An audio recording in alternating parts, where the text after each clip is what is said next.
First of all, thanks for having me. I'm just going to kind of go through a series of like excerpts from past projects that I've done in the last, I don't know, 6, 7 years, maybe 5 years. And they're not really in sequence, I think, because I'm not necessarily really concerned with having things sequential. So we're just going to ignore this placeholder image, which Christof was very curious about. So before I sort of show a bunch of images, I thought, which I normally don't do this, that I would kind of just outline some of my general approach tactics, which I'll just go ahead and read.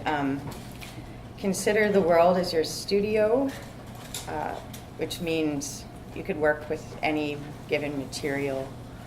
Ceilings, floors, arms, legs, anything. I like to find a pattern and insert a variable. I also enjoy labor without a known outcome. I think all too often that labor or work is sort of a means to an end, like to make money or to renovate a kitchen, and that working for the sake of working can be a sort of interesting process. To be efficiently, to respond to the site, to dialogue with curators, and find ones that want to dialogue with you, to explore both material and behaviors, and to consider the exhibition as a gift. I always say no if it doesn't feel right, say yes if you aren't certain, and I like to use a verb-based sort of approach to making artworks instead of a noun-based one, which means that I generally don't know what I'm doing or why, but I'm doing it anyway. And do the wrong thing the right way. So it's kind of like a song almost, but. So this is a image, obviously not of my own work, but I'm just going to show a few pictures of sort of things that I think about constantly, and or intermittently, I guess. This is a picture of a church. I don't know if anyone read the sort of strange excerpts of text that were sent around, but this is a church that's sort of near Paris, that there's a story about it being struck by lightning and burning to the ground. And what ended up happening was that people missed the structure being there, and a wide range of people came together and decided to rebuild the sort of components that had burned. And sometimes I kind of think about that, like if the university burned tonight, would you show up in the morning to rebuild it? Or if the shopping mall down the street burned down, like, would we volunteer to rebuild it? Probably not. This is another image that someone showed in a presentation at the Banff Center for the Arts, which really stuck with me immensely, that it's a slave ship, Brooks in 1785. And it's a sort of example of how, I guess, efficiency can kind of, in architecture or in ways of approaching things, can really create dehumanizing kind of attitudes about space. This is an image of Walmart that I think about often, because all of the sort of floor plans that you can find for these kinds of like store spaces, they're generally designed by a big panel of psychologists. And strangely, when you look for the floor plans, much like when you're in them, it shows 2 points of entry at the bottom, but there's no exit, which is, you'd think that that might be something that would be included in a floor plan, but I guess the sort of idea is that they're focused on getting you in there and then circling if you want to get out. They're really not super concerned with that component of your presence. This is actually a clip that I can't show you because we don't have network, but it's a crowd simulation software that I just started working with that they use in the cinema, but they also use it to help them design stores and that kind of thing. So yeah, this is another type of environment. I guess what I'm trying to show you is a wide range of architectural or spatial logics. This is a classroom at the University of British Columbia.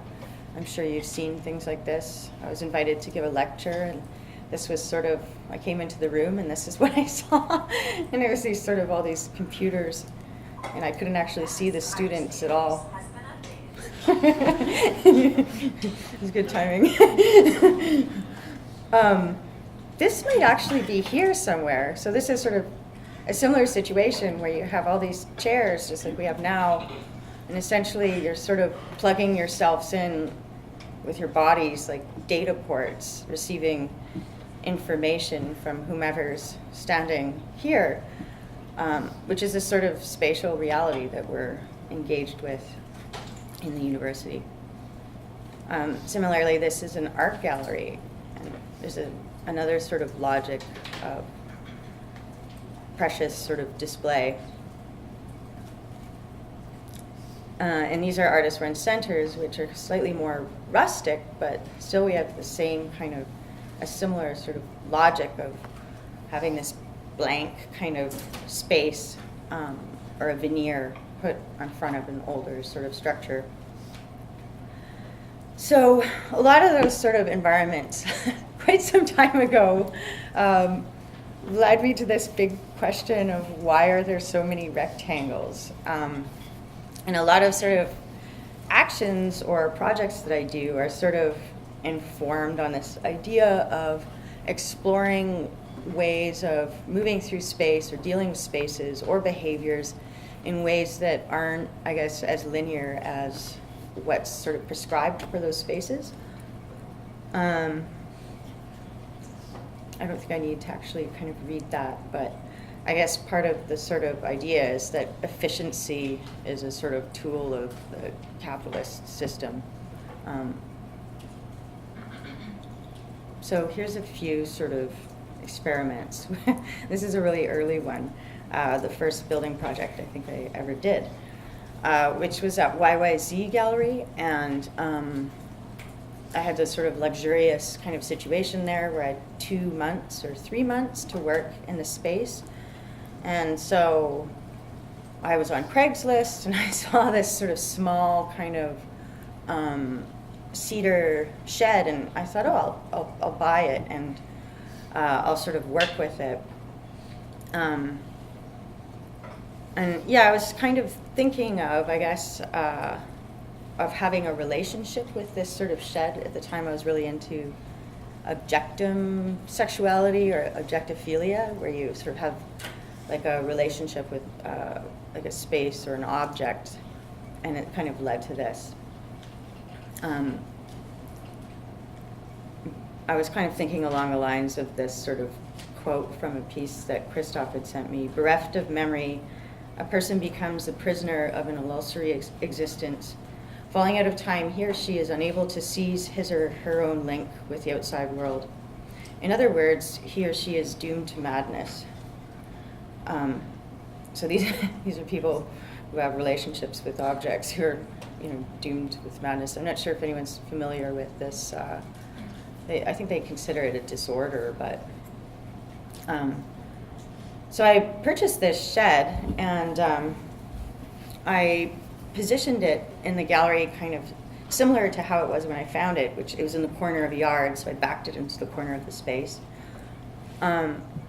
When you sort of entered the space to the side, it was sort of weirdly integrated, kind of like half between this pole, and it had this fake sort of wall. So that wall on the right is an extension of the gallery wall that I've built.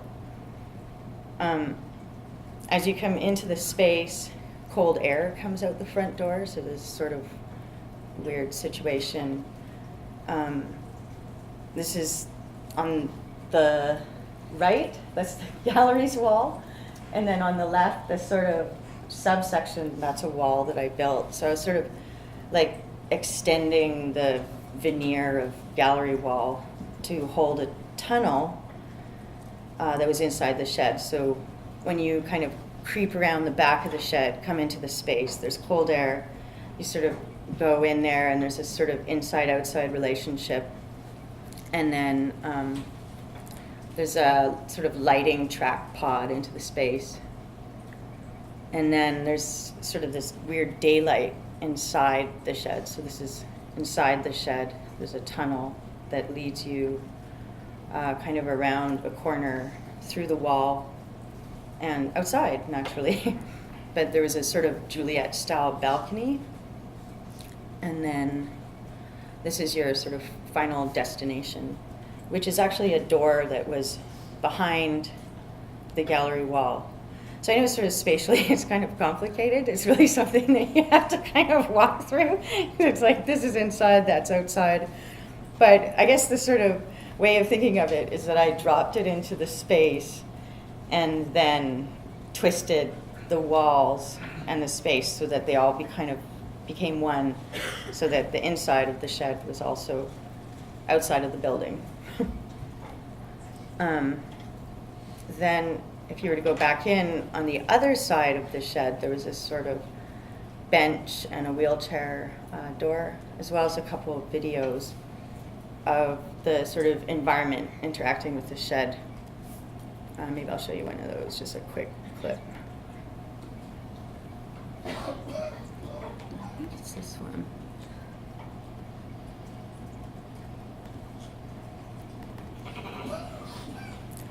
This is a really sort of small video clip, so you have to excuse the quality. Asleep. Miss. Awake. Day begins. 1, 2, 3, 4, 5, 6, 7, 8, 9, 10. It takes a little while for it to 11, become day, so I'm going to skip forward. 24, 25, 26, 27. Day. 4, 5. So what happened is we went up till 6, day, and then I think I requested 7, wind. 8. Then we go to night, Switch. and then I kind of increasingly Night. get demanding and greedy Day. and slightly kind of more Night. abusive as the time Day. goes by. Night. Mist. Day. Night. Day. Night. Mist. Day. Night. Day. Night. Mist. Asleep. Awake. Asleep. Awake. Door open. Door shut. Door open. Day, night, mist. So it day, kind of night, increases mist, until night, mist, day, night, mist. in some day, way the sort of relationship night, I had with mist, this building day, went night, downhill. mist, day, day.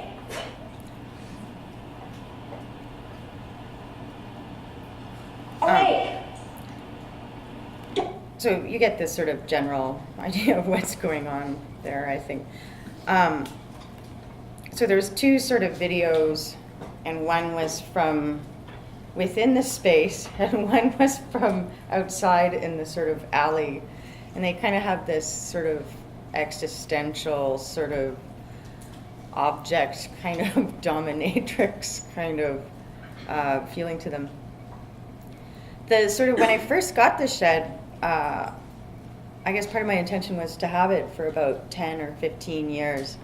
And I was thinking about whether or not you could kind of give a space consciousness by moving it from place to place and collecting sort of memories. So it sort of started as this sort of installation artwork, and then it was resurrected at this sort of space, which is on my friend Don's property, where it's backed into a forest where there's 3 sort of open fields, so a similar orientation as it's always had.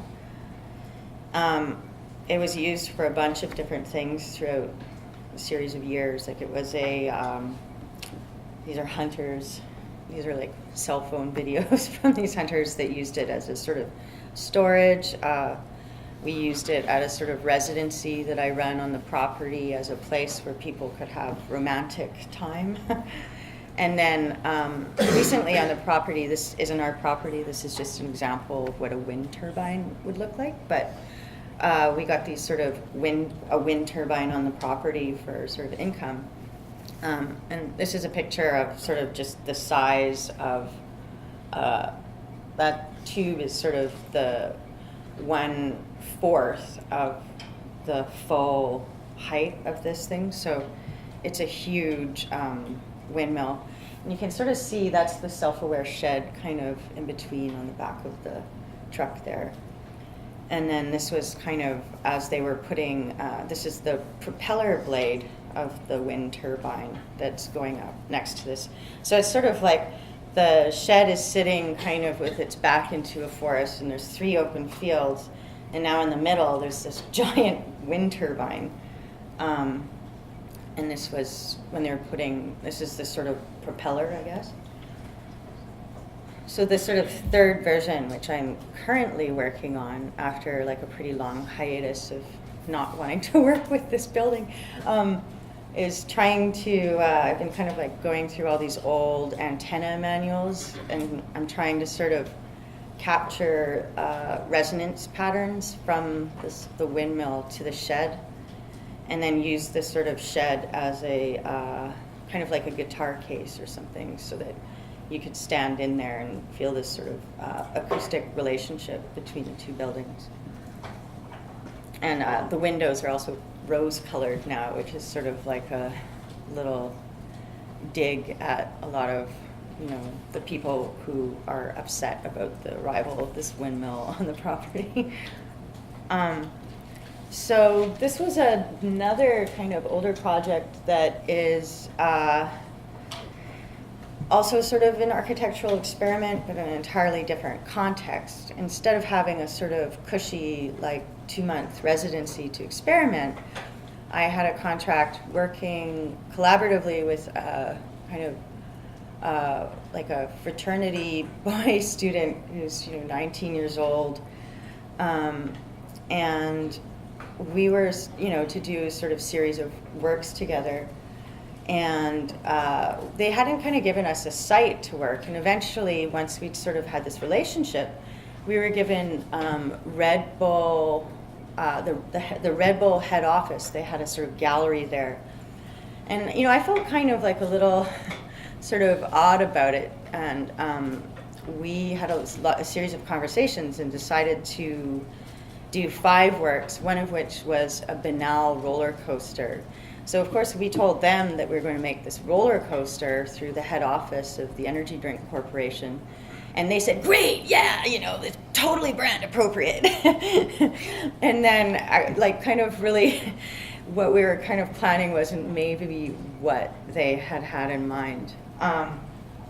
So I sort of pulled out this A. Bronson quote from the excerpts that were circulated to you that was kind of akin to how I was feeling at the time, which I'll read to you. I went to the fridge to pour myself a drink. I tried to remove the cap from a bottle of sparkling apple juice and burst into tears, wondering, what has happened to this world, this new world of culture that we thought we were building, that has shifted into the simulacrum of the world of finance and is equally unregulated, corrupt, and morally bankrupt. So this is, for anyone who's not familiar with A. Bronson, he's sort of like one of the forefathers of the Canadian Artist-Run Centre network, who was instrumental in creating a sort of space for freedom and authorship, and also for acting as an advocate to the Canada Council. So if he's sort of coming back to his original text, I think this is like within the last 6 years or something that he wrote this. that it's, you know, it's disturbing to hear him feel that way. So this is sort of the context of the gallery. So on the right, that's the entrance. So you walk through this sort of LED tube, and it's kind of like fading black, green, you know, these sort of colors. It's what I would call hyper design. And then on the bottom, that's sort of upstairs at their offices. And at the very top, that's as you enter the gallery. So what we did was we decided to sort of utilize the architectural elements that were there. So the blue shape on the right, that's the entrance. So you walk through that light and into the space. And then this sort of structure that's behind those two poles is about, it looks shorter, but it's actually about 40 feet or something. And it's a ride where you climb up the steps and then you lie on your back, and there's this sort of like smooth rolling, slowly rolling platform that drags you on your back while looking up at the ceiling quite close. Might have a picture of somebody's body there like that. And the space that you're looking at, like the speed is probably, about this. Like and it doesn't vibrate, or it doesn't really do anything other than move. And what you're looking at is there's a fluorescent tube that was already sort of there in a pipe, and you're sort of positioned so that your face is kind of in between the tube and the pipe, but maybe 2 inches to the right. So it's this total non-space. If you're moving slowly and looking at it, it's extremely cinematic because the little bumps and the paint, and then, a lot of sort of stuff happens visually, but you have to be in a state of sort of surrender, and it's extremely at odds with the state of having, Red Bull coursing in your veins. So a lot of the employees that would get on this thing would be like, oh, great, I'll get on. And then they would get on. And about sort of, a third of the way through would be like, hey, I want to get off. And be like, no, you can't. There's no way off. You have to go the whole way. And, if you stop the whole sort of process, you get kind of messed up. So, yeah, you kind of go on this ride, and we called it the Ordinary Things ride. At the very sort of tail end, this is somebody kind of going to the finished area. We had this sort of idea of having a hole in the wall so that the person's body would insert into the wall kind of halfway. But there was actually some sort of pipes and stuff in the way where they shouldn't have been. So the head just sort of like hit the end, and then we had this really sort of rudimentary periscope kind of thing that didn't actually work that great, but the intention of it was that it reflected a hole that we had bashed through the upper floor to expose a piece of gum that was underneath one of the sort of meeting room tables. So this was the sort of grand finale of the roller coaster. And this isn't the gum. This is a Google piece of gum. This isn't the gum that we had, because ours wasn't that clear. It was more just sort of looking at a bunch of shrapnel. And if you knew, you could look for it, but no one really, yeah. So that was sort of a different approach. With the shed, it was a more sort of, materially sensuous kind of approach, whereas with a different contract with a larger corporation, the natural sort of response would be to sort of go a bit more punk, or to kind of fight back with the context through the project itself, which we did through all 5 projects in that space. This was another sort of project that was similar in terms of sort of rebelling against its own context in some way. The Dumpster Hotel. Right around that time, I was in Toronto, and I was kind of still pretty new to the city, and there was lots of different opportunities sort of coming up. And one of them was, there was these artist design hotel rooms. More the Gladstone than the Drake. The Drake had other sort of design possibilities. But what you do is you apply with a proposal to design a hotel room. So, and you get a budget, but the budget isn't really enough money if you want to make a great hotel room. Not to mention, like, the fee isn't really, most of the artists that I know that did this spent money out of pocket and spent all this time and investment to design these hotel rooms for no financial gain back. And then the hotel, of course, the hotel rooms that aren't designed by artists are cheap, but the ones that are designed by artists, it, generates value. And, this is a sort of a web shot of some of these rooms. And some of them are really great, but they still, once they're sort of reduced to these sort of samples of bookable, pixels, really, I just sort of felt like a lot of the really intelligent, super gifted, articulate people that I knew, I was like, why are we designing hotel rooms for free? Because it's this sort of like, in a way, that hotel is like going to make the neighborhood more expensive, and then we're going to lose our apartments, and sure enough, the studios will go too, and then we'll have to move. And it's just sort of like, as a sort of viability model, it's a poor choice for an artist to design a hotel room, but it's extremely popular. So I was thinking kind of about gentrification and this whole sort of process, and I thought that I would open up my own hotel and apply the sort of logic of gentrification to the hotel. So I was fortunate enough to get this city-issued dumpster, which I had this nice sort of light box sign, and I put a little ground effects under the dumpster. So I tried to maintain the authenticity of the vessel, while at the same time making it, seem a little sort of chic or trendy. It sort of had a site, like in a kind of alley where it was set up. So there was a sort of front desk, and then a sort of spa in the rear, and then the entire interior of the dumpster was the hotel room. This is the sort of check-in, so I had a staff. I had a great kind of concierge guy who sort of had this English accent who'd say, yes, we're booked up tonight, I'm terribly sorry. It's a very sort of authentic guy. And here's some of the other staff from the spa section. When you book a room, of course, you have to sort of sign in, and then once you go into the room, you actually get sort of locked in. So as these doors close, it's sort of like, so it's very, it's actually almost a little frightening when you get locked into the dumpster. On the inside, I spent a lot of time working on the walls. Like I gave them a sort of treatment. First I had to wash the entire dumpster out, then I had to sort of sterilize it.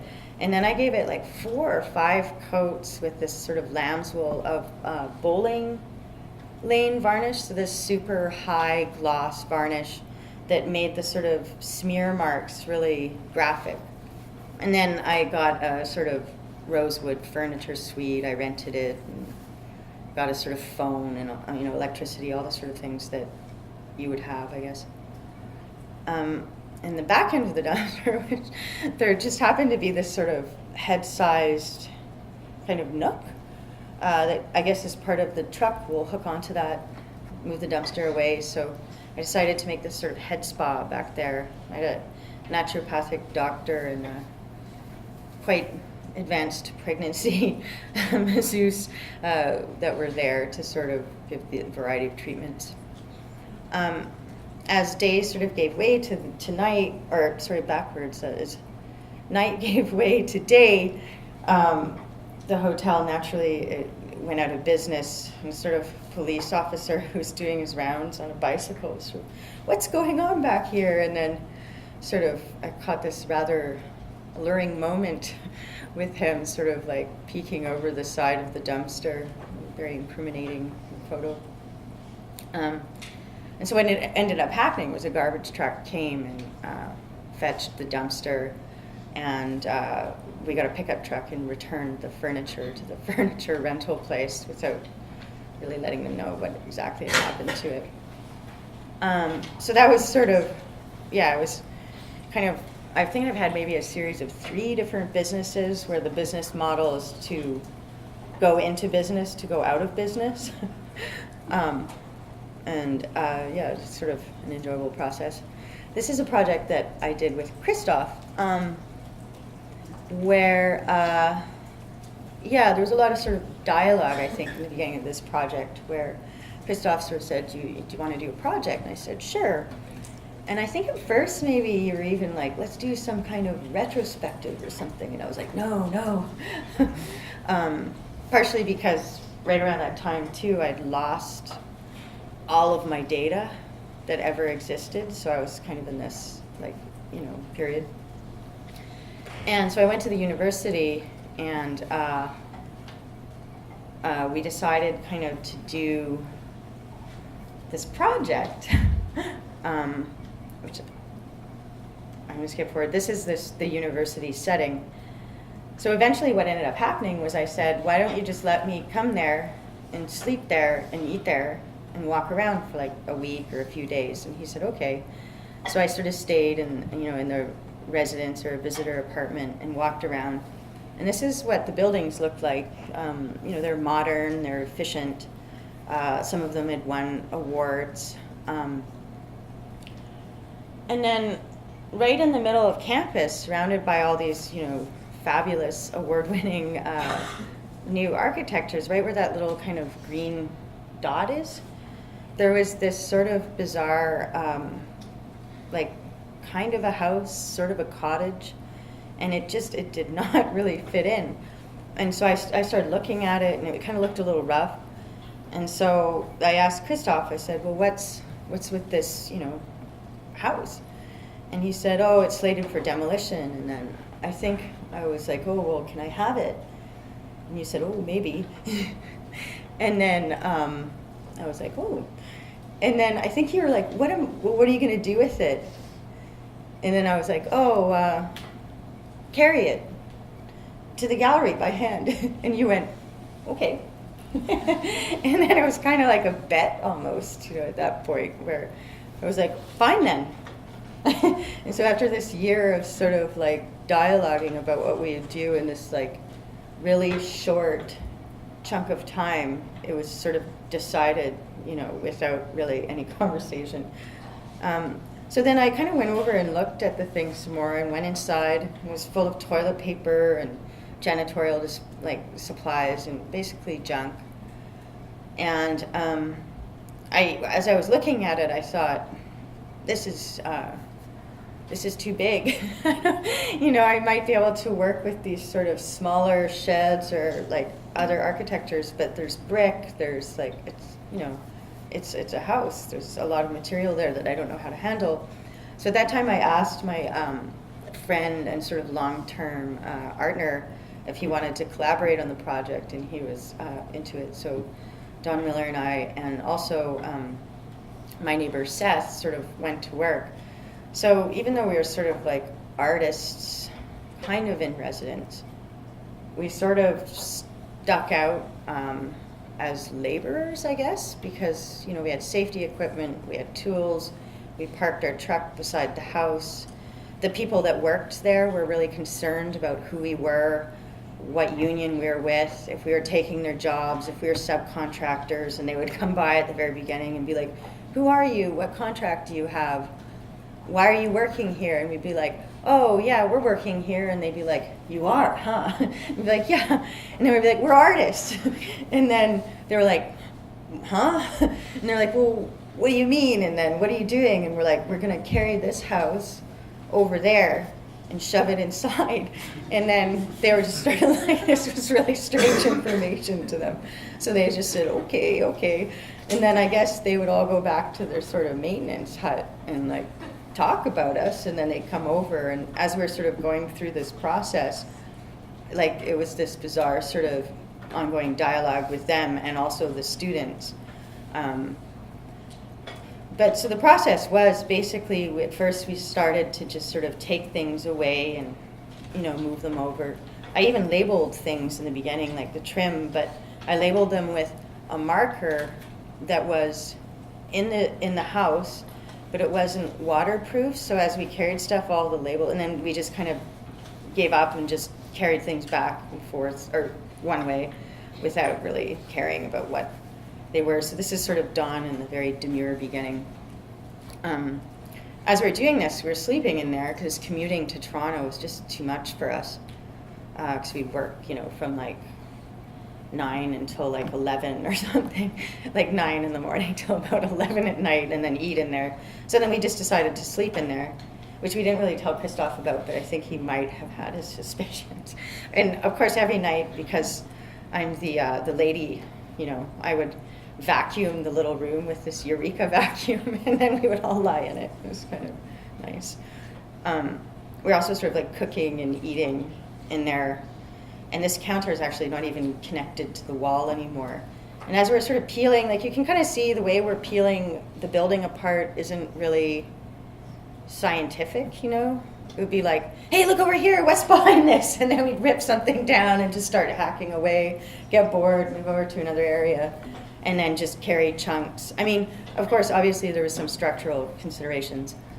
Because we were working late, and at this time we didn't have an apartment to stay in, we started to get really into it, so we didn't have like a water source, or at a certain point there wasn't power. So we started kind of like bathing in the gutter water of the building, and we're sleeping in it, bathing in it, eating in it, and sort of we're kind of having these experiences along the way. It kind of looks almost like a religious pilgrimage or something, but when we peeled back the first layer of the chimney, there was this incredible, perfect, rich black that lasted for maybe 10 minutes. And when it was there, we were so excited. So we took our pictures in it, and immediately we ran outside and tried to get people you got to come with us into this building. And a lot of the students were sort of not really sure about us, I think. So be like, come into this abandoned building with us. Because we're not, one of the students even said, he said, yes, I've seen you around. He's like, you're not like the other students. And then he said, and you're not teachers. And he says, you're older. And then, so we had this sort of, we didn't belong, but we were there. So as we were pulling apart the floor, we found these incredible newspapers. And of course, we were just going to demo the whole floor, but when this was like one of the first things we saw, and we're like, it looks like she has a... And then we thought we have to keep all the newspapers and preserve them, so taking the floor apart took really long. And sure enough, we went maybe 6 feet down, and then we found this at night. So we collected all the newspapers that were still somewhat whole. And this was very strange, this moment, because it was night, and we were still collecting the newspapers, and there hadn't been any color images, and I was sort of moving the flashlight, and then all of a sudden there was Jesus in full color.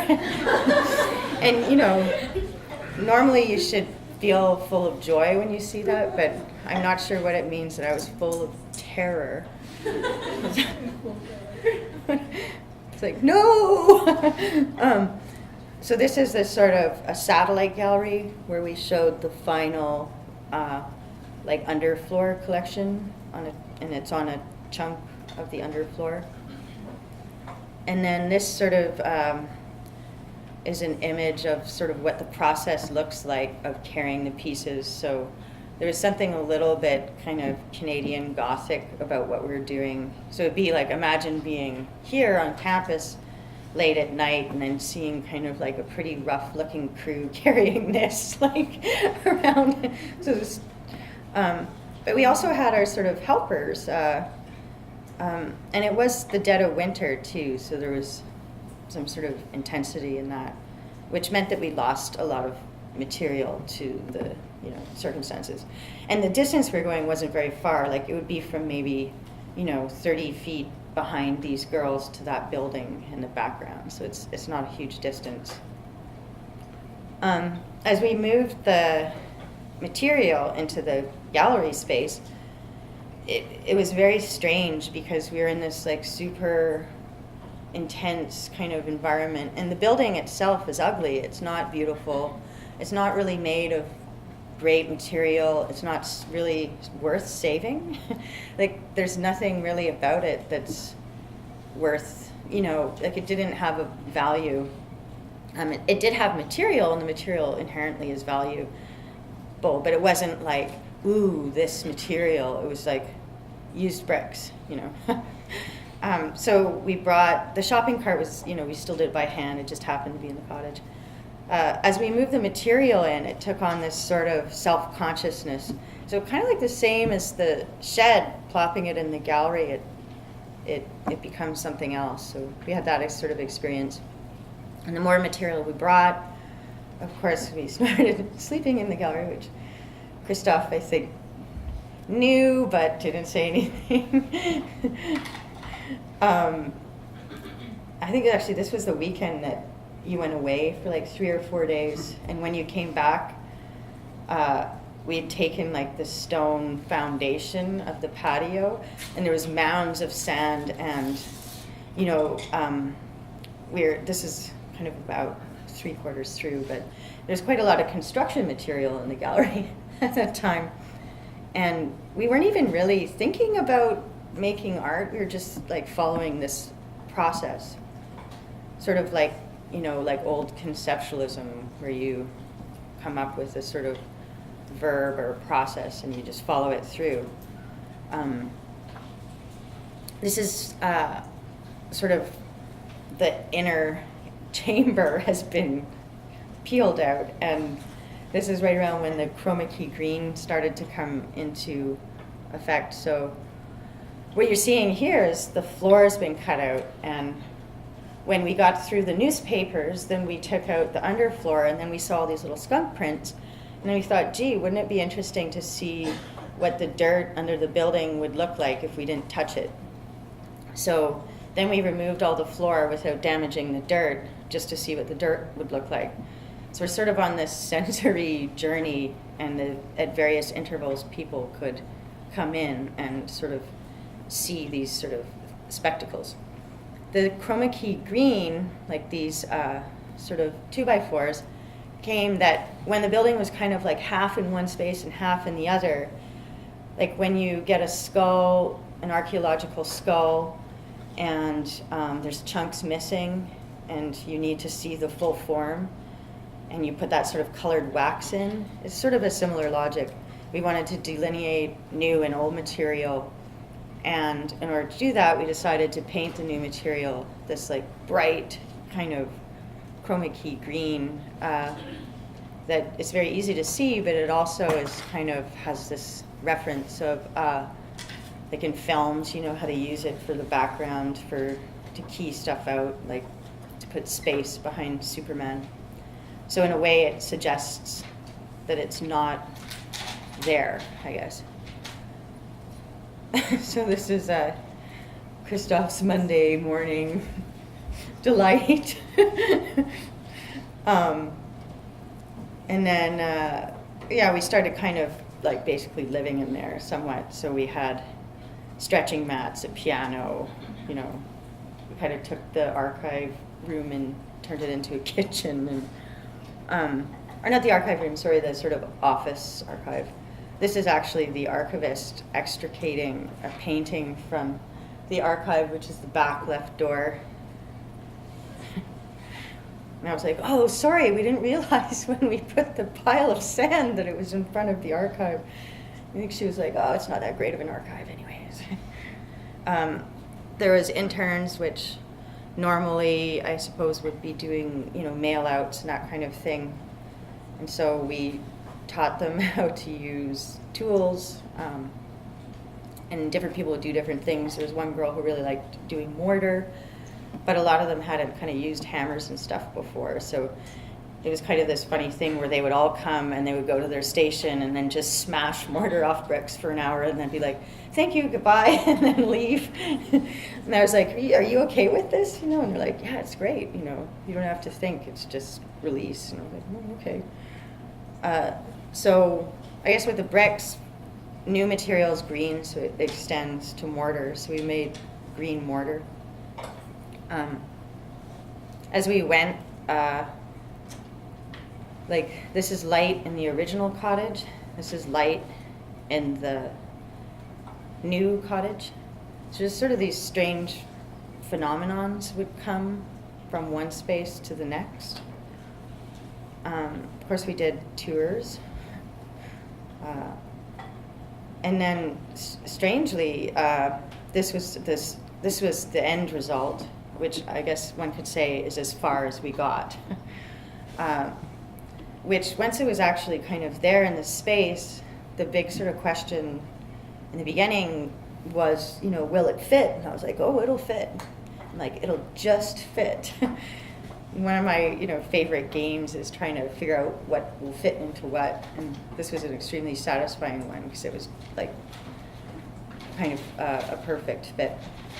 So there you have this sort of stone floor, which was kind of the same color as the concrete of the gallery, except for there's this weird sort of thing where you step up onto it and having like the physical feeling of moving from one floor to another is a strong sort of feeling.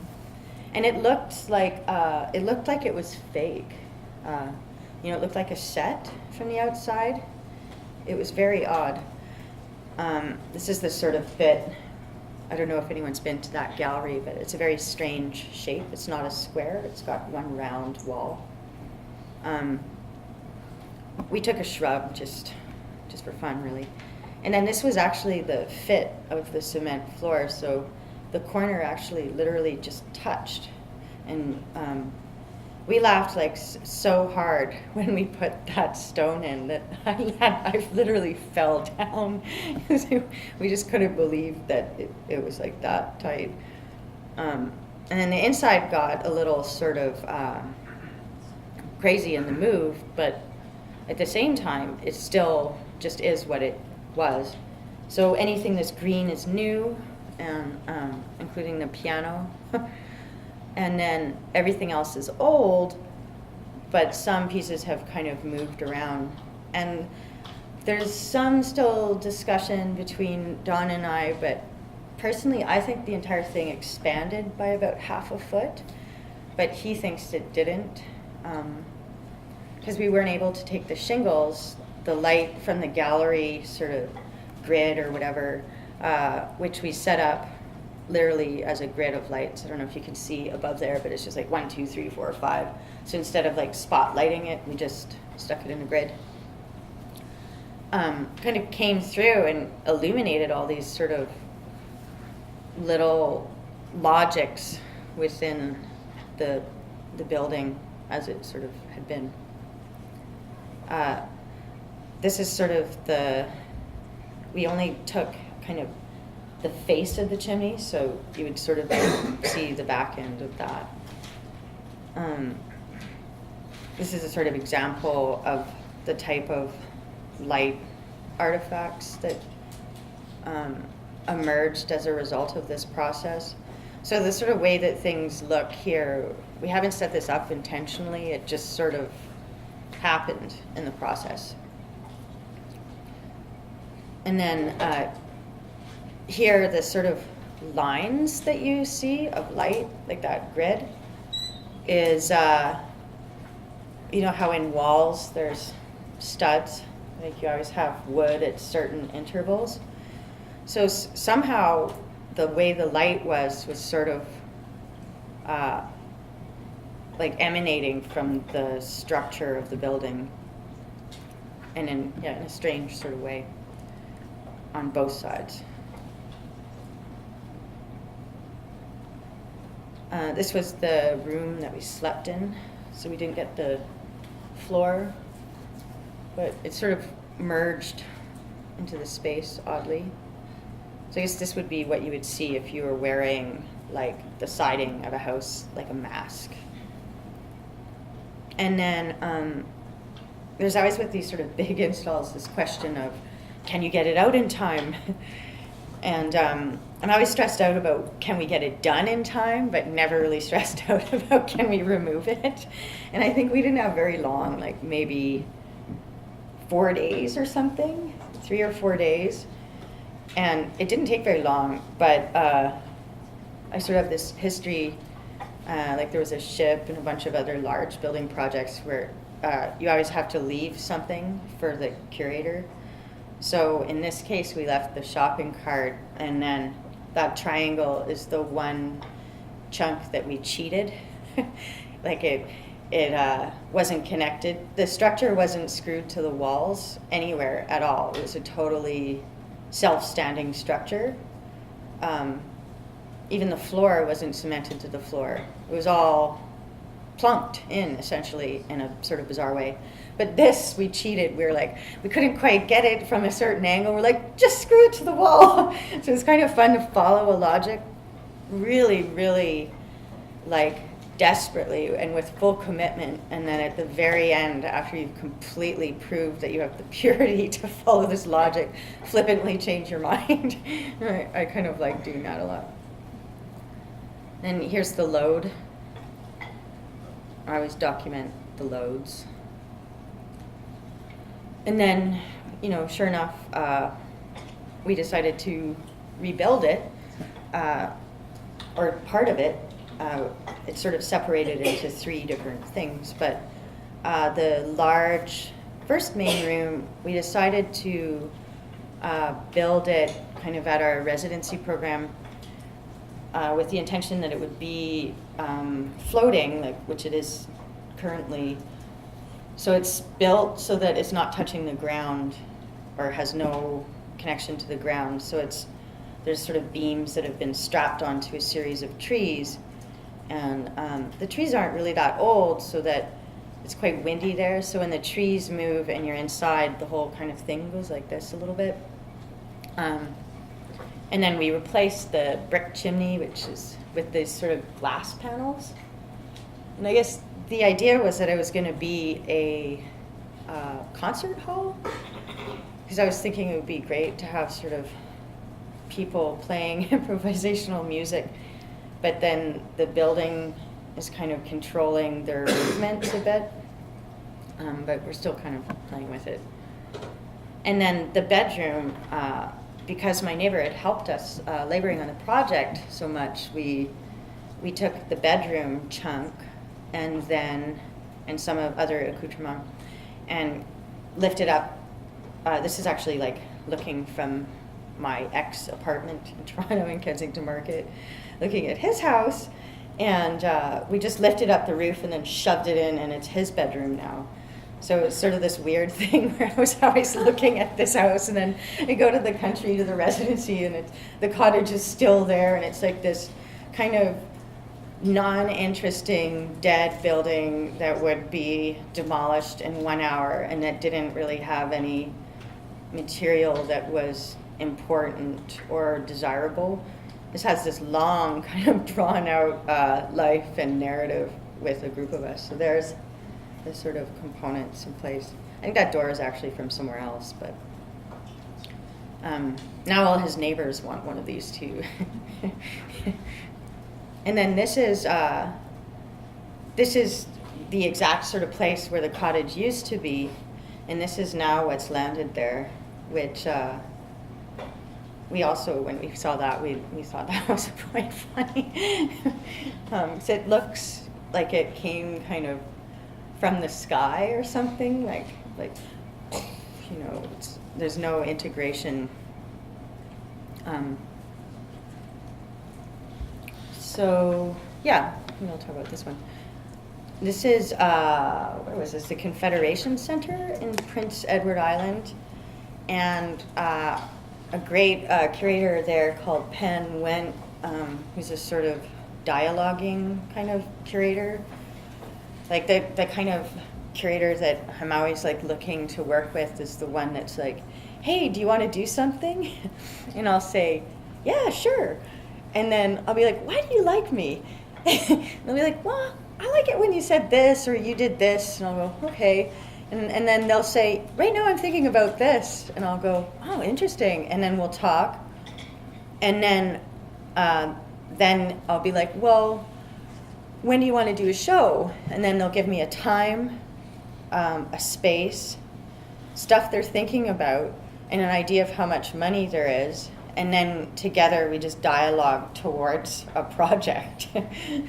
So I really, really kind of enjoy that. So he was like, do you want to do something? And I said, sure. And then I said, I'm working with Dawn really intensely right now. Maybe it should be both of us. He's like, yeah, okay.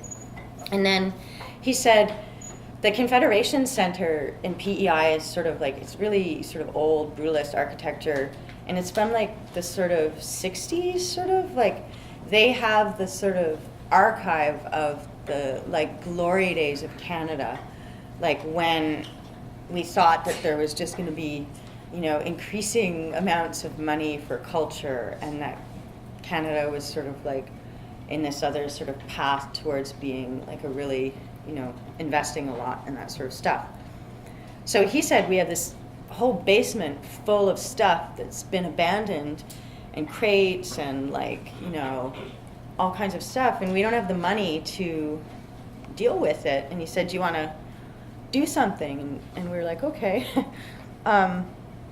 So we went there and we sort of had a look, and we decided to sort of make this tower based on this sort of story, which I'm not sure if anyone's familiar with this, but it's like everyone on earth spoke the same language. This is sort of parable from the Bible, from Genesis.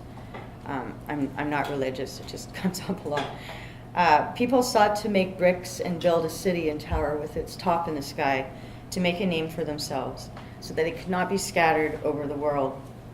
God came down to look at the city and tower and remake that as one people with one language. Nothing that they sought would be out of their reach. So I guess this sort of idea was this idea of one language being a sort of dead end, I guess. And this is a painting of the sort of tower and process. So it has this sort of shell kind of logic to it. And then these are sort of some of the materials. I'm not sure if that's actually all. This is actually once we took the piece apart, but I show it first because it's the only image I have of the materials.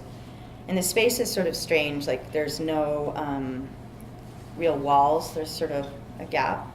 So what we did was just pull all this sort of stuff out of the basement, and the first thing we did was hang a plumb bob, which is when you want to find the center of a room, you measure it out, and you hang a sort of string with this sort of thing that hangs down, which is a plumb bob. And it's sort of like in construction, kind of one of those things that's one of the first things you do to sort of establish this center.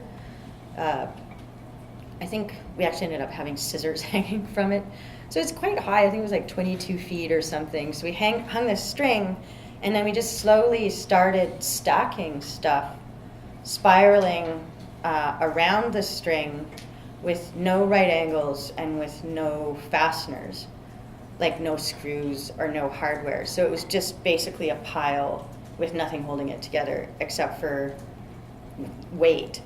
And it was really tall, so when you were climbing it, there's this sort of, like the installer who works for the gallery, he absolutely refused to come in and work with us.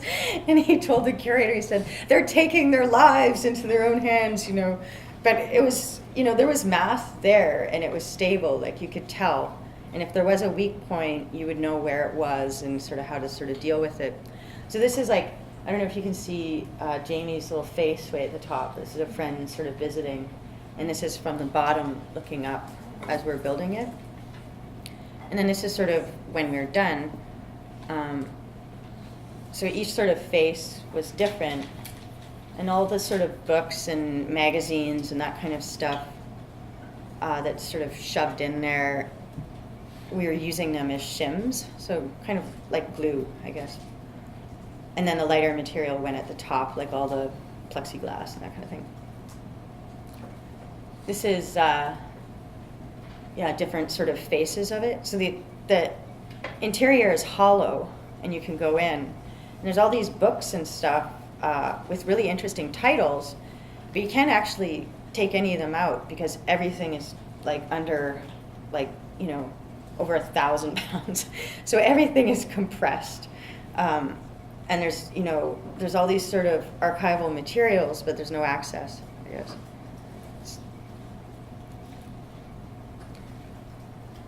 There's the scissors. That's our plumb bob. And on the right, I think you can see somebody's head or face. Kind of a little black blob in the middle. So yeah, it was quite tall. And we didn't use the skyjack to do anything. So the way we got the crates to the top was to climb it, sort of like Egyptians. But there was only 2 of us. But part of the whole thing was to see what we could physically do, I guess. And of course, yeah, the curator wanted a text panel, and one of the things we had found in the basement was this large chalkboard. So we had him write line for line, French, English, the whole text panel, sort of like a bad schoolboy. There's the load. How are we doing for time? Getting close. Maybe I'll show this and then one sort of other performance piece. So this is a sort of excerpt from the text that I sent that's basically about the sort of art world or art world processes being sort of like self-absorbed, I guess, in some way. So we're sort of in this like closed network. At the time, I was at a residency called the Headlands, and I had this huge sort of space and this amount of time to experiment with material. So, oops, I'm going really fast. So I just brought a bunch of stuff in there, and one of the things that we had to do was these sort of studio visits. So everybody else would clean their studios out and then hang stuff up so it looked like a show when it was studio visit time. And I decided that I was going to do a series of sort of works that were for the studio visit. So I don't know, when I press that, it automatically goes forward. But so when somebody, I had maybe, I think like 8 or 9 studio visits, and the studio visit would have this sort of whole script. So they would come to the studio, and then the doors would be open, and as they sort of like came upstairs, the lights would go on, and they'd have to walk down this hall, and then as they walk, this is the studio, as they walk towards the studio, there'd be this sort of like blanket of fog, like moving towards this sort of couch that was impaled or balanced onto the ceiling. And there was this whole sort of script of what would happen. So this would be me sitting in the chair from their point of view, commencing the studio visit. Needless to say, I actually didn't get any exhibitions from these studio visits because everybody was just like, what the hell? But maybe actually I do have one. But so that 2x4 is actually, it looks short, but it's really long. It's like 18 feet or something. And I would sit in this chair, and then I would move over here and lie down, and I'd ask them to go over there, and then I'd have them come sit in this chair, and then I'd go over here, and as I sat in the chair, they'd realize that the leg was broken, and just as they would start to sort of adjust through the chair, I would grab the 2x4 and pull it out, because it wasn't attached to anything. And everyone would always panic because they thought the couch would fall down. And then, like, there was all these different things that would happen. Like, one was there was this large sort of bench that kind of fell backwards and hit the lighting track, but the lighting track of the ceiling had a duplicate on the ground that started to sort of rattle and flicker. So I had been thinking about making, like, for galleries, like levers for the lighting tracks, like, because they're always looking down and no one's ever shining up. So I was kind of working with that at the time, and it got kind of like pulled into this sort of studio visit cinema kind of thing. So I'll show you one more. and then maybe a sort of hilarious mashup kind of performance project. This was a graft at the power plant. So I guess with these verb things, for this one we were deciding to, this was also with Dawn, to do a sort of graft. So we're taking this sort of logic of you have two kind of plants, and then you take a piece of one and put it in the other. And this was one of the spaces. So this is the site of Dawn Blanche, which is an off-grid artist-run residency kind of project that Don and I founded maybe about 6 years ago, that we host people here. And it's, it's very, there's no drywall. And then this is the Power Plant Contemporary Art Gallery. So we're taking a chunk of the power plant and bringing it to Dawn Blanche, and then taking a chunk of Dawn Blanche and bringing it to the power plant, like just literally. So the sort of space that we chose from Dawn's was actually, I'm going to show you a little clip of the video in transit. It's actually the outhouse and sort of surrounding area.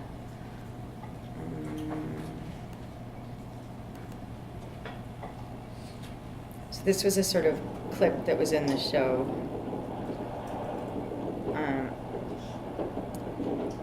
Doesn't really have any, narrative to it other than the background's changing, but it's just, an outhouse on a flatbed. But as you get closer to the city, the landscape becomes urban, and then as it's urbanized, it's sort of bizarre.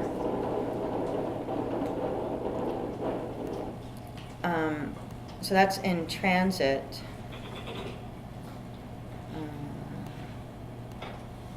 And then once this sort of, the graphs weren't very big, but this is the chunk of the power plant, kind of at the residency. So that sort of hole there, that's the outhouse hole of where the outhouse had been. So we just sort of cut all that stuff out and then brought it downtown, and then brought this sort of chunk up there, and brought sort of some of its logic, I guess. So this is Simon, who's McNally's one of the power plant installers, and he's sort of doing what processes you would normally do, I guess, in this sort of circumstance. Patching walls, painting them. At some point it becomes really stormy, and then the walls are sort of moving, and he's fighting this sort of elements, but here it's quite peaceful.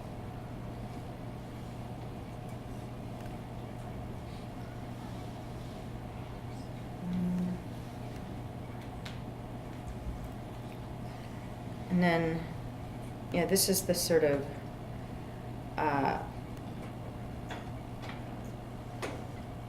boulder, as it's moving through the gallery, which is actually being removed, but it sprung.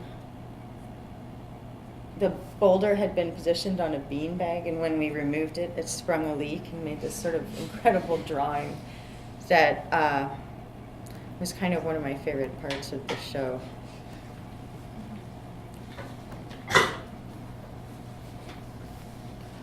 So here's a sort of the finished sort of piece. When we took the chunk of the gallery out, behind the walls was an archive room and a kitchenette that had been covered up. And we also brought a couple of rocks. As we're reading about graphs, I guess there's always these things called inosculations, which are like contaminations almost. You'll have like a little twig kind of grow out that's of a mixed sort of species. So we're kind of playing with that.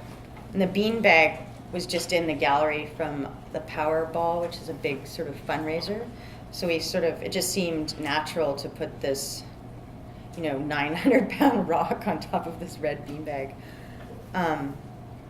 This is sort of the back of the building mixed in. I'm sure I showed you these already. In some ways, actually, to be perfectly honest, I wasn't really happy with this project. For some reason, it didn't quite feel right in the end. But there was one thing that happened in this project that was really great. That was sort of the like saving miracle. Like there was something about the transplant or the graft that I never really felt like it was alive somehow. It felt sterile in both locations, except for this one thing that this boulder, because the gallery uses natural daylight, I guess there had been a seed in one of the boulders that had never had the chance to grow. So what ended up happening was this tiny, like, little plant grew, and during the course of the exhibition, it was really straining to get up to the ceiling light, and it grew like really sort of spindly and super tall. And then at the very end, this perfect little white flower came out of the top. And then like maybe a day or so before the exhibition closed, it started to die. And the gallery attendant had been kind of like watering it and stuff. And so it was this one little like thing about this whole sort of piece worked for me, and the rest I was sort of like, not really sure. But so I was really happy that that little plant, it was sort of like the star of the whole piece, because as you walked in the room, the first thing you see is this little plant. And then these are the sort of placements of the videos.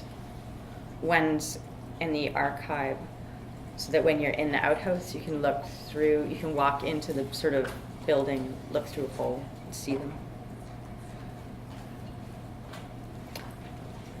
Maybe this will be the last one I talk about. This is something I've kind of been working on now. It's pretty new. That I kind of moved away from architecture, and I'm getting more into sound and sort of invisible forces. So this was a project that was actually a collaboration with a really close friend of mine, Peter Fleming, who we traveled to sort of 3 cities in Eastern Europe to experiment with magnetizing metal. So our sort of mock-up for the grand sort of vision of the project was that we were going to take a large statue in a public area, and there was actually 2 sort of statues that we wanted, and magnetize them. So when they're magnetized, they can either just be magnets, and if it's large enough, you could stick your car keys to it. Or they could also be radio transmitters and receivers, so you could have 2 sort of statues sending messages back and forth. But I mean, to be honestly, for me, part of the attraction was to take a statue of a famous, colonial male and wrap copper around them until you can't see them, and then just the material essence of the statues being used. So it's like exploiting a statue of an exploiter for, strictly for sort of these material functions. So we started really, really small, just kind of magnetizing different things that we found in the street. Some things worked really well, some did not work. And this is sort of a picture, it's hard to tell, but there's a bolt kind of hanging off the end there, and it sort of vibrates a little bit, and then we worked on some where, where if you would get kind of close to them, it starts to kind of like pull you, kind of. It's a strange sort of feeling. We also did a lot of experiments building these sort of makeshift structures around the magnets with copper rods. They're plated. And that sort of led us into another gallery space where we built this sort of large kind of network of copper rods and magnets. So there's, like the tower, there's no fasteners. There's all these little sort of copper rods that are held together by magnets, and the entire thing is basically like plugged into one AC outlet. So it's like, I was calling it an outlet extension.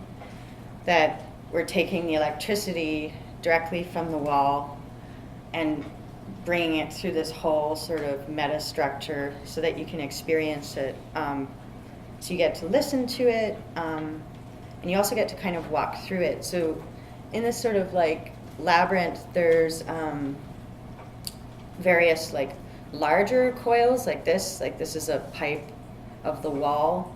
So this kind of blob of, this coil of copper is an electromagnet. So all the magnets that are holding the structure together that are close to it vibrate near it and send vibration through all those rods. And essentially what happens is we're setting up all these sort of like hearing portals, or like plastic cups and cans and stuff like that, so that you can kind of walk in, this is Gabby, and listen to it at different points. So it was another kind of thing. There's a hearing sort of chamber. I'm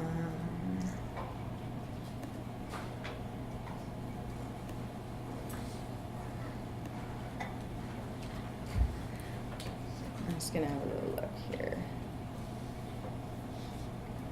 I have some performance projects. I don't know if I'll talk about those, but maybe I'll show you just one really weird one.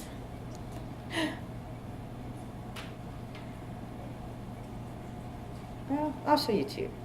Okay. Is that okay? And then we'll do some questions. So yeah, this is sort of recent. I guess a lot of what I'm doing in general is just responding to whatever contract sort of shows up. And sometimes really great contracts show up, and sometimes bad ones show up. And this one was at the kind of a bad one. At the time I was in between sort of shows, I didn't have any income, and somebody said, oh, we're doing a project where we're doing a soup kitchen, and can you host like a free sort of artist lunch or something? And I'm like, well, what does that mean? And they're like, oh, well, someone will actually have the food, but we just need a host. And so I was like thinking about it, and I thought, why did I say yes to this? Like, I'm not really a performer per se. And then I thought, soup kitchen, what? And then I thought, oh, it's an artist soup kitchen for free lunches for artists. And I sort of put two and two together and decided, like, I'm an artist. I'll just make myself into soup and serve that. So then that's exactly what I did. So I have happen to have this sort of large vat that's positioned on top of a fire with a chimney that's quite boilable. So I got kind of a nice winter stock. That's me sort of cooking in the soup. So I stewed for 2 days. And it took quite a while to like get it to the right consistency. I'm sorry. And actually I did get a little kind of ill in the process. Like, I fainted a couple times, and then I got soup in my ears, so I had to go to the doctor, and I'd been on a waiting list for a female doctor, which is really hard to get in Toronto. And so I went into the office and I said, yeah, I've got a problem. Can I see you earlier? And she said, sure. And so I said, yeah, so I'm out in deep country and I'm in a vat and there's vegetables and I'm rotating and I'm letting the soup go up my nose. And then my ears got full, and like, what should I do? And she was just like, she said, how often do you boil yourself into soup? And I thought, oh, she's a keeper. Like, she didn't, suggest anything like a psychologist. But so then I served this at this sort of lunch banquet with the two videos. And one video I was a chef, and the other I was the soup. So you could see very clearly what's going on. Now, there was a board where there was a vegetarian option, and I assumed that everyone was going to choose that. But out of like over 100 people, about like 85 or 90 were totally gung-ho to eat the soup. which was shocking, frankly, and slightly alarming. So the footage kind of made it through a series of installations. This is at the Hessel Museum, and this sort of, you can look in this crate and see a miniature version of the gallery with this sort of soup in it, with the beam in the video, with the beam and sort of kind of very bizarre. Maybe I'll show you this since you seem to like these funny projects, but this is also really funny, and this will be the last one I'll show you since we did a lot of building projects. But this was, at this time, there was a lot of mashups on the internet. I'm sure you guys are familiar with 2 songs getting played at the same time and somehow it works. So my friend Iris and I were like, oh, we should do a mashup event. And then we were kind of talking about what we would do. And so we decided to do a nude colored clothing picnic to this sort of indie crowd. So we invited people, we postered a bunch of shows. We're gonna have, food and sports and all this kind of stuff. And then separately, we made a separate edition of posters, and I went to all the yuppie sort of dog groomers and was like, oh, we're gonna have the first annual hairless pet picnic. Do you have any clients with hairless pets? And they're like, yeah, there's tons of them because everyone has allergies. So we threw the 2 events at the same place at the same time without telling each other, yeah.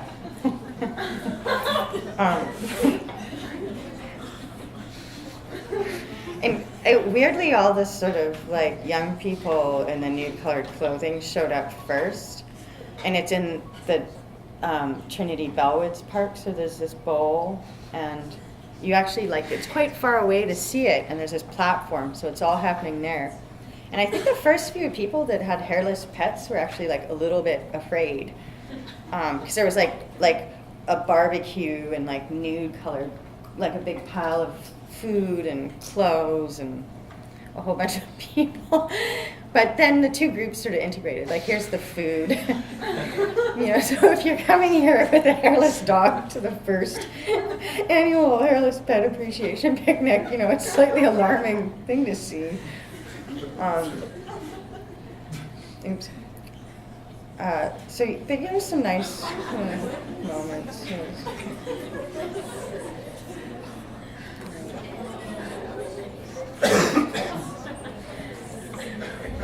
The nail polish and eye colors,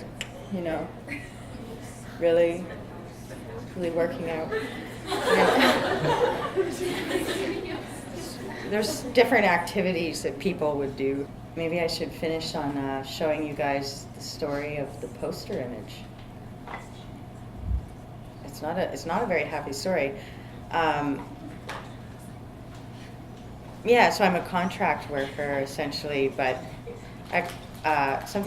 the reason I have this sort of outfit on is from the poster. Was when I was working with this biennial, I was in Eastern sort of Europe, I guess, traveling and doing projects, and someone said, oh, I saw this picture of you, and it's kind of hard to tell here, but it's the organization had taken my personal Facebook profile image, which I thought, I was looking confrontational, but it's sort of more like a sort of, personal shot where I'm looking attractive. And they took this without my permission and printed it on a series of pillowcases that they were selling in this Indiegogo campaign that said, sleep with an artist. And so people were seeing these pillowcases and they're like, that name, where they wrote my name on it, it's not even my full name, but it's also not my writing. So this sort of thing happens, I think, with artists where you get branded or something, but it's also you become commodified. So I was sort of sitting down and I was like, what? And then said, yeah, there's a picture of your face on a pillowcase, and it says sleep with an artist, and you can buy the pillowcase, and if you donate extra money, the text says that you can lie in a bed with you. And I was just like totally oblivious that this had happened, and when I sort of saw the image, I freaked out. Like I screamed. I was so upset. And then I thought, like, what do I do? Like, I said, I can't do this project. Like, I can't work with these people. But then I sort of like questioned them. They took it down. They were pretty respectful. They took responsibility for it. And the way they dealt with it was nice, but it still happened. And the person who was responsible for stealing my image or my face or whatever was also like a friend of mine, like someone that I had lived with previously who was sort of like new to arts administration. So it was a mistake. But at the same time, it was extremely violating, especially as a female, to have your sort of image taken from your private world and not like, and kind of like sexualized in a sort of way. Like, it was a very strange sort of experience. So I thought, like, what am I going to do? How am I going to show up for this project? And so I decided to go ahead and to go to the biennial, but that I wanted to protect myself. So at all sort of given times, I was covered and sort of documenting whatever processes I had. So I had a contract. So I was reviewing the contract, and then I would wear my sort of artist contract in buttons on the back and my waiver on the front. And I went to this sort of opening reception in this sort of outfit, which was at City Hall. And there I'm on the phone with the curator. And the minute I walked into City Hall, the cops came and like took me aside. And he says, "You can't cover your face in here." And I was like, "I have to." And he's like, "Well, can you take that down?" And I'm like, "No, I can't. Like, you know, this is how it is." And then he said, "Well, you can't be in here like this." And I said, "Well, I have to be, you know."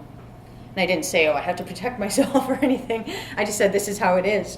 And then he said, "Well, you know, you can keep it on, but you have to come with me into the security room and show me your face."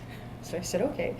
So then I go in the little security room, and and I was sort of being, I think I started like kind of being creepy with him too, because I looked creepy. So I'm sort of like asexual, but then still kind of a woman.